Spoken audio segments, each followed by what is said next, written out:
Decoding Skills Development Legislation with your host, Darren Vandenberg. Hey again, it's me, and tonight I'm talking again around the e-assessment of qualifications, QCTO. Back on page 10, I have already started discussing the assessment of technology-supported programs, and tonight I'd like to dive a little bit deeper into this particular part of the legislation, because this talks about the following basic principles of an effective assessment strategy. So, in order for an assessment or technology-supported programs, you need to have an assessment strategy, and this is where a lot of people fall short. It's vitally important that your assessment strategy doesn't have a written test to test skill. It's crazy. I see it so often with learning directors and learning managers, and that they're trying to say that someone's competent because they can write a test. It's far deeper than that, and this is one of the gaps that needs to be plugged, and I recommend that you study or just try to do this. In your assessment criteria, where the QCTO, where the SAQA or the CETAs have got words like describe, the QCTO use practical and workplace assessments. The CETA qualifications use things like demonstrate or show or apply. Now, if it's demonstrate, show, and apply, and you're giving them a written test, that's not demonstration. That's answering. That's explain or understand. So you really need to work on the artifact that you would accept for the demonstratable skills. So if you want to test if a waiter can serve a client a drink, don't write a test on it, like what would you do to serve a drink. What you'd want is an artifact like a video, short video, or you'd want imagery of pictures of them walking up to the table, serving a drink. And that artifact, the show a video, create a video, is what's important.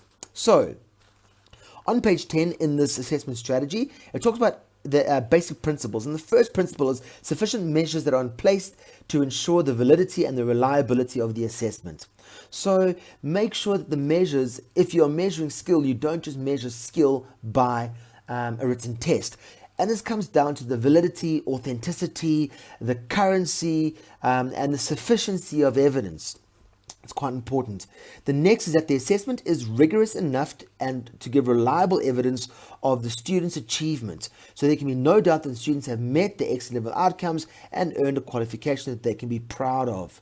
Again, it's very important that you get subject matter experts in and ask them, if they were to see the learner do this behavior, what would they physically see? In the firefighting space, for example, they have specific incident reports that need to go out, that their supervisors do after an incident. Those are acceptable artifacts for some of the demonstratable skill, because it's a bit difficult for the firefighter to have a video on them unless they're going GoPro. But right now they are accepting that as evidence. And the question is it rigorous enough?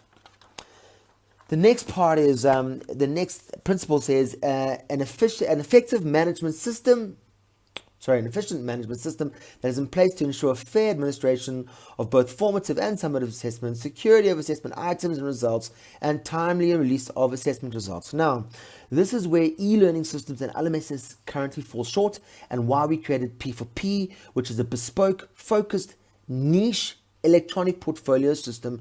And we work with e-learning systems because the system in place must ensure that it's fair. E-learning does not test your skill, it tests your knowledge.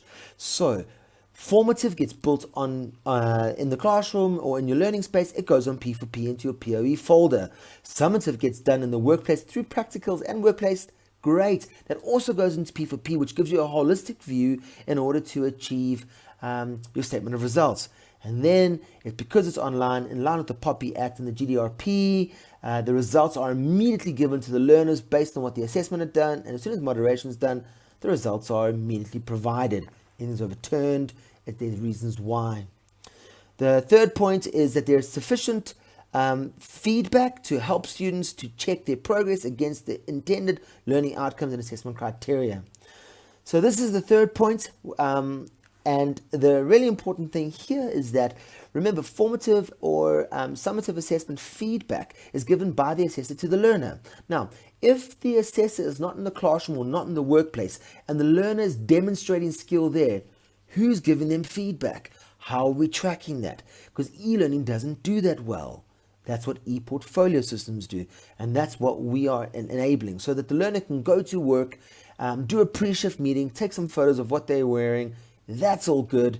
If you want to measure uniforms, for example, put it on a P4P. The assessor logs on. Immediately the learner gets feedback. The assessor can either say great, not great, or I need to see more of. All right. It then talks about that there is sufficient evidence to allow the students and lecturers to diagnose potential problems and areas of strength. Of course, it's part of the assessment. If the standard is in place and clear and the artifact is well defined, it's a very easy gap, and great EPOE systems actually show the gap to the learner in terms of reporting.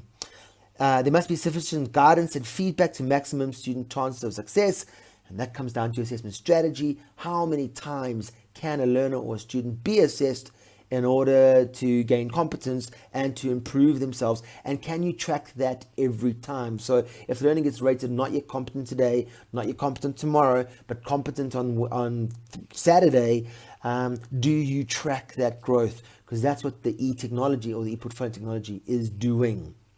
Okay. Support to the student is time management and staggering assignments and workload, so that they can be sure to cover the complete program adequate in the time they have available.